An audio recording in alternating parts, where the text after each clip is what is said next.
and welcome to another episode of the Media Mandem YouTube channel. Today we're doing something a little bit different, something of a podcast type episode. Just a little opinion piece of mine I thought would be quite interesting, based on just some recent observations I've seen online and stuff like that. We're jumping straight into it as we always do. The discussion point essentially is just why I feel that things have just become so negative. Not just in the world in general, but specifically when it comes to media. Kind of everybody just seems to be so critical of everything now and hates everything and loves nothing. We are quick to, find fault with things as opposed to find praise. And I just thought I'd look at a few reasons as to why, or reasons I've come up with as to reasons I think is why. So we'll jump in straight into them. Firstly, I think perhaps we have an issue with content overload and too much choice. You have Netflix, you've got Prime, you've got Crunchyroll, you don't have Funimation anymore, that's gone. But you have Hulu Plus, you've got HBO Max, you've got Paramount Plus, you've got, and the list goes on. So, those are just the ones in the West. And then there's countless more across the world, and all of them have all this different content that's vying for your attention.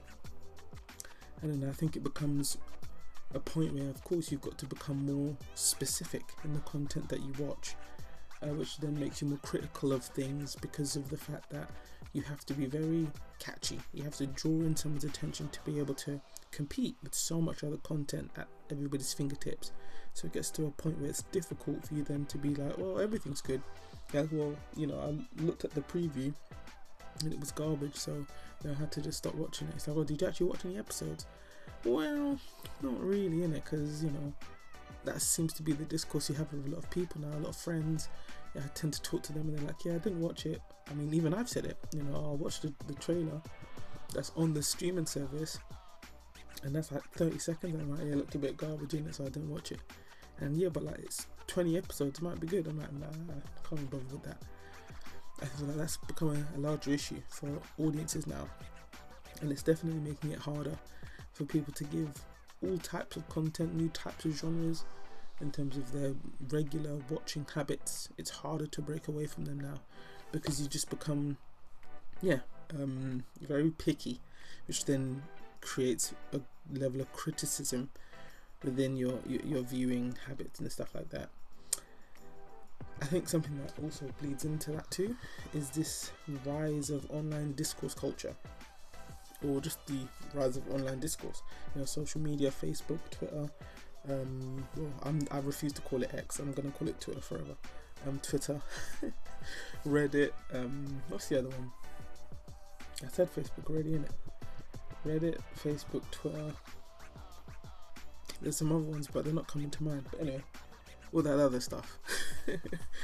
Even people's blogging, YouTube, even anywhere where there's a comment section. There's an area where you can share your thoughts and your feelings. People are, of course, doing that, and that's the whole idea.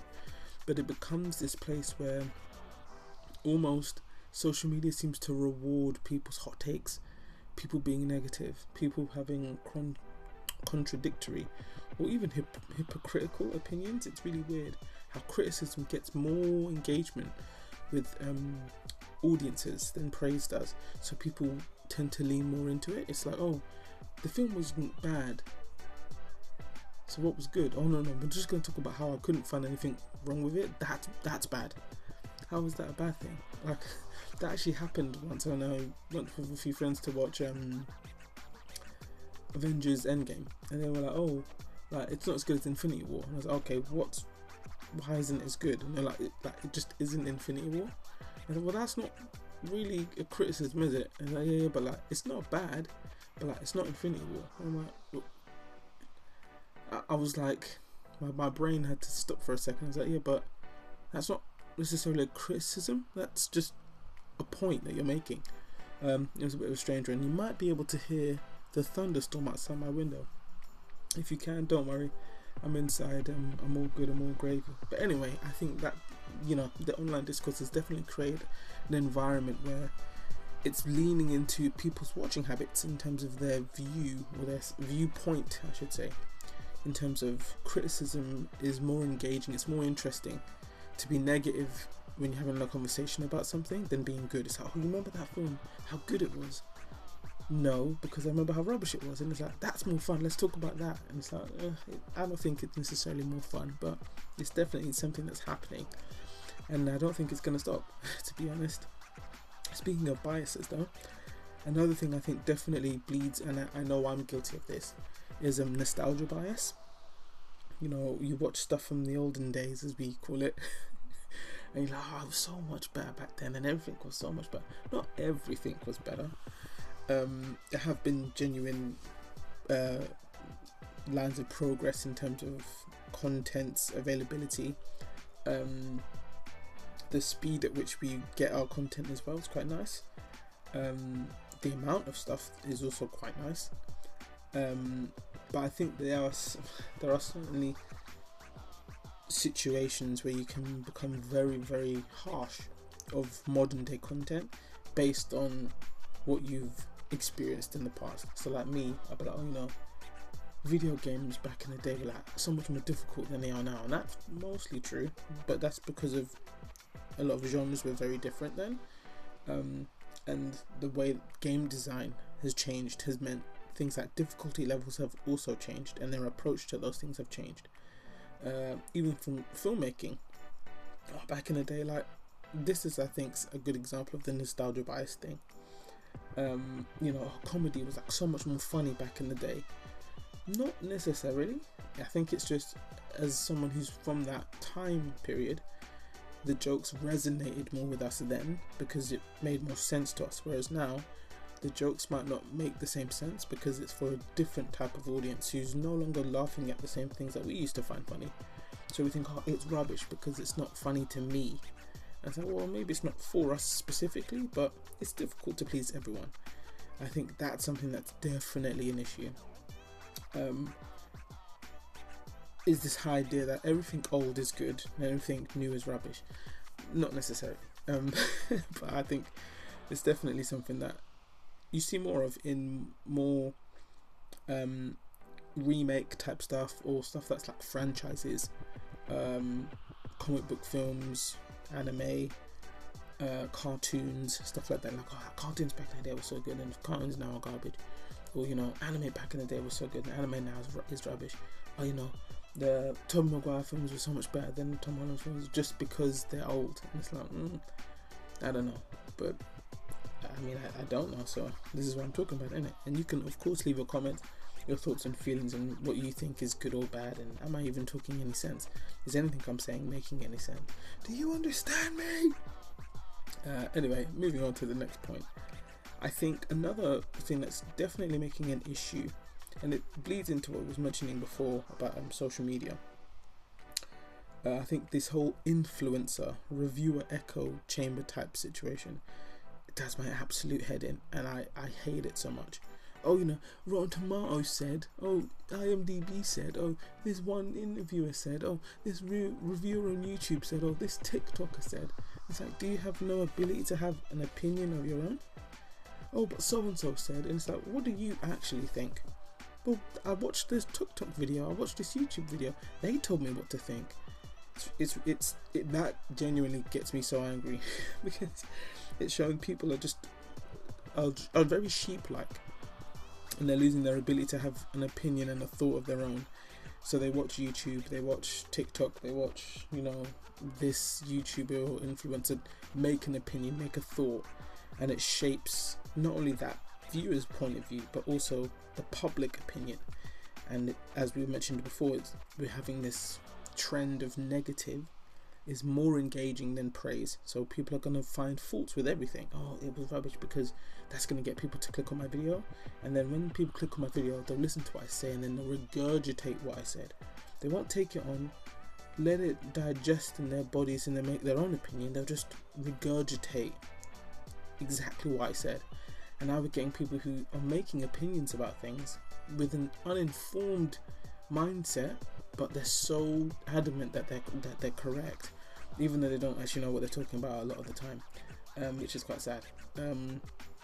And the sad thing that leans into that too, this is not to make a larger comment on humans, but a lack of humility. If someone is wrong or is negative about something and they're corrected, rather than being like, yeah, you know what, it's a good point, yeah, you're right, let me change my opinion. It's like, no, you know, I will die on this hill of being negative and pessimistic about something forever.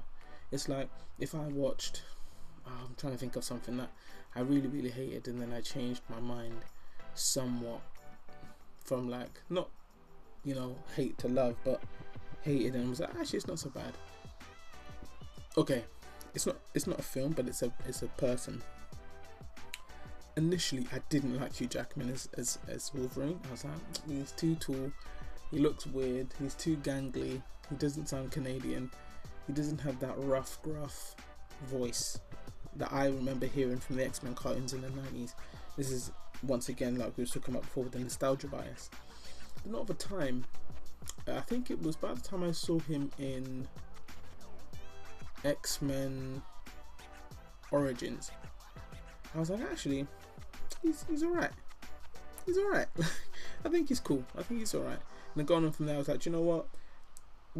Hugh Jackman is his version of Wolverine. He's not the comic book Wolverine. He's not the one from the cartoons, and that's completely fine. He's grown into his own version of the character, and that's okay. But it took literal growing up and maturing of my mindset to get to that conclusion, to get to that point. I'm glad I did, because now I get to appreciate his performance for what it is. A man doing his very best to perform this role, and he did a good job of it, absolutely. But you don't get to that point if you remain in the echo chamber, if you remain sticking with the same people who keep telling you to think and feel the same way about something. And yeah, it's just tiring now, I think. Which is why the irony, I'm a YouTuber telling people not to listen to people on YouTube. How's that for a slice of fried gold? And irony, if not hypocrisy. Yeah, that's a bit of an interesting one, isn't it? But please listen to me and don't listen to anybody else. Follow my opinions and my thoughts and my influence, and yeah, let that be the one that guides you. Let that be your North Star, that guides you on your ship through the media oceans. Yeah. That sounds good. Well, anyway, I was going to talk about a whole bunch of other things, but I thought this is going to be an extremely long video if I do. So what I will do is I'll leave it here. Thank you so much for taking the time to listen to me ramble and mumble and speak at 5,000 miles an hour for about 12 minutes or so, if not more. I really do appreciate you taking time out to listen. If you've got any thoughts or opinions, or yeah, you want to argue with me in the comments please feel free. It's not an argument, no, it's a debate. It's a place for us to learn, to have an interchange of knowledge and wisdom and information and stuff. That's very much appreciated and encouraged. Please do. Don't forget to share, like and subscribe and all that stuff. And hopefully I'll make a second part of this if I get a good enough response for it. I might make a second one, finishing the list that I have here. And yeah, I'll catch you in the next one. Bye.